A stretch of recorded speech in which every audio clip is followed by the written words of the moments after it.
안녕하세요. 좀 늦은 박사과정 언니 윤혜진입니다.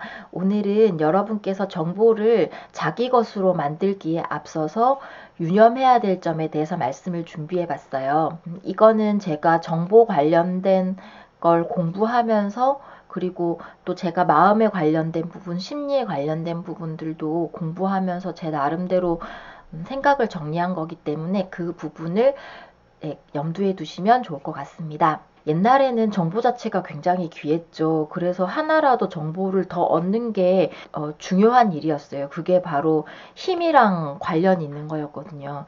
그런데 언제부턴가 정보가 굉장히 많아졌죠. 책이라든지 그리고 특히나 인터넷 때문에 정보가 너무 많아졌어요.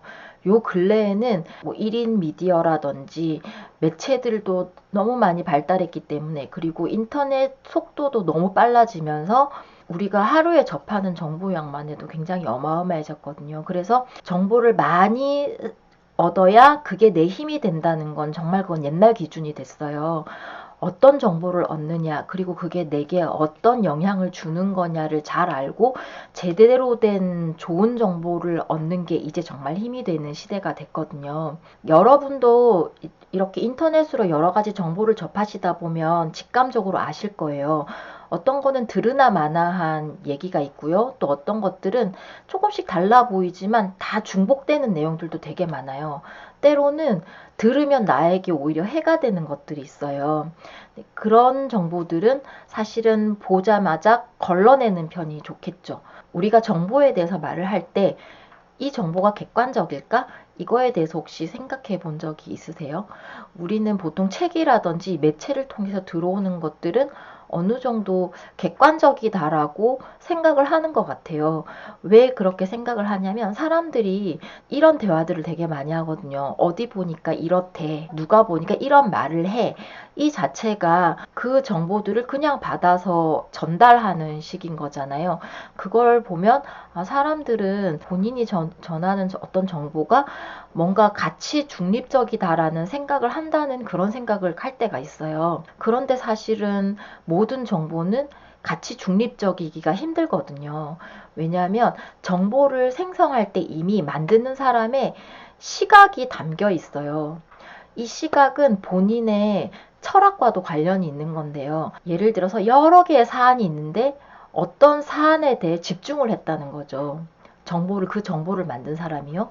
그건 뭐냐면 이 사람의 어떤 철학이라든지 살아온 방식 때문에 여러 어떤 사안 중에 특별히 그 사안에 눈길이 가는 거예요. 그리고 그 사안을 볼 때 자기의 경험이라든지 자기의 입장에서 보는 거예요. 이건 자기가 어떤 곳에서 태어났느냐, 그리고 어떻게 자라왔느냐, 어떤 뭐 철학적 배경이라든지 그런 것들에 영향을 받았느냐에 따라서 그 사안을 보는 관점이 정해지는 거거든요.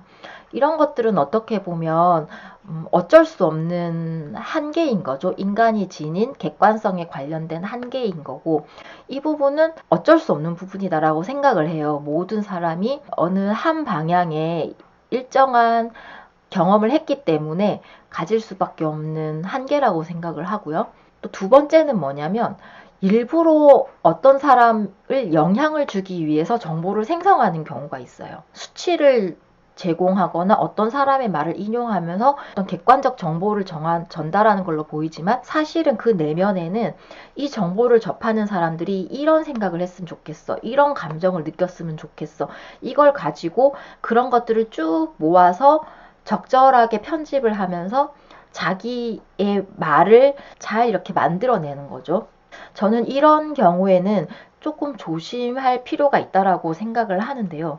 왜 그러냐면 그런 경우에는 어떤 사람들의 감정을 자극하는 정보들이 있어요. 부정적인 감정을 자극하는 경우가 많은데요. 예를 들자면 뭐 피해의식이라든지 그리고 불안감이라든지 뭐 이런 것들을 자극하는 감정들을 자극하는 정보들이 있어요. 그래서 겉으로 볼 때는 뭐 숫자도 뭐 수치도 나오고 뭔가 통계도 있고 그리고 어떤 전문가들의 말을 가져와서 객관적인 사실을 사람들에게 도움이 되는 이거는 당신에게 필요한 정보입니다 하고 전달하는 것처럼 보이지만 그 정보를 접한 상태에서 가만히 내 걸로 하려고 하기에 앞서 가만히 보면 그 정보를 봄으로 인해서 내가 어떤 행동을 해야 되겠다라든지 아니면 아, 이렇구나 이걸 아는 게 아니라 그냥 감정이 불안한 거예요. 아니면 굉장히 불편하거나. 이런 것들은 사실은 뭐 교묘하게 감정을 자극하는 그런 경우인 거죠. 그래서 이런 질문을 하실 수 있을 거예요. 뭐 사람이 뭔가를 접하면 감정을 느끼기 마련인데 감정을 자극하는 게 왜 나빠? 이렇게 생각을 하실 수도 있는데 보면 심리나 이런 상담 쪽에서 보면 감정은 개인의 무의식하고 연관이 되어 있거든요. 왜 사람이 이성적으로 생각하면 이렇게 행동을 해야 되는데 저 사람을 보면 뭐 되게 이성적이고 이런 사람인데 좀 그 사람답지 않은 어떤 행동을 할 때가 있잖아요. 아니, 저 상황에서 왜 저런 행동을 하지? 왜 저렇게 본인에게 이득도 안 되고 맥락에도 맞지 않은 저런 이상한 행동을 하지? 왜 저렇게 감정적인 행동을 하지? 그게 왜 그러냐면 어떤 사안이 그 사람의 감정을 건드리고 그 감정은 또 무의식과 연결이 되어 있기 때문에 그 사람이 어떤 생각이나 이성적인 판단으로 제어가 안 되는 거예요. 그냥 그 상황에서 그냥 반응적으로 반사적으로 행동을 하는 거죠. 그래서 감정을 자극하는 그런 정보들은 제가 보기에는 위험한 정보다라고 생각을 해요. 그리고 그게 한 번, 두 번이 아니라 여러 번 반복되면 그게 습관처럼 더 강화되거든요. 그래서 그 사안만 되면 그 감정만 건드려지면 미처 이게 어떤 생각이라든지 이성과 연결되지 못하고 그냥 그렇게 행동이 되어져 버리는 거예요. 그럼 결국엔 어떻게 되느냐? 이 행동은 누구를 위한 행동이냐? 바로 나를 위한 행동일까요? 아닌 거죠. 그 정보를 이렇게 제공한 그 사람이 의도한 행동인 거죠. 그래서 저는 요즘에 여러 가지 정보들을 보면서 갈수록 정보들이 오히려 위험해지고 있다라는 생각을 많이 해요. 아마 제가 이런 생각을 하는 이유는 정보에 관련된 교육을 연구하기 때문에 이런 생각을 더 하게 되는 건지도 모르겠어요. 그래서 여러분께서 어떤 정보를 접하시고 그리고 그걸 내 것으로 훅 이렇게 흡수하기 전에 내 걸로 흡수해서 다른 사람에게 전달하기 전에 이 생각을 한번 해보셨으면 좋겠어요. 이 정보는 뭘 전달하려는 거지? 나는 이 정보에 어떤 지점에 끌리는 거지? 이 정보가 나에게 도움이 되는 건가? 뭐 내 방향성과 맞는 건가? 이런 것들을 조금 생각하셔가지고 이걸 내가 받아들일까 말까? 아니면 어느 정도까지 받아들일까? 이걸 한번 생각해 보시면 좋을 것 같아요. 그렇지 않으면 나는 굉장히 열심히 노력해서 그 정보를 찾았고, 그리고 그걸 내 걸로 하기 위해서 시간과 에너지를 들였고, 그리고 어딘가에 나가서 그 정보를 소재로 이야기를 하잖아요. 그런데 그런 것들이 나에게 도움이 되는가, 그리고 내 삶의 방향성과 맞아지는 일인가, 이런 것들을 한번 생각해 보시면 좋겠다는 그런 생각을 하게 되었습니다. 네. 오늘도 공부하시고 또 일하시고 하시느라 굉장히 수고가 많으셨고요.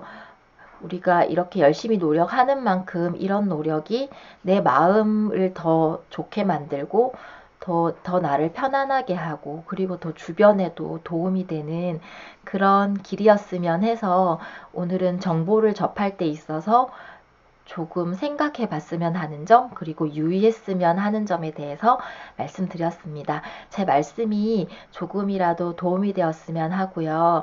네, 그리고 도움이 되었다면 좋아요와 구독 버튼 부탁드립니다. 오늘도 제 말씀 들어주셔서 고맙습니다.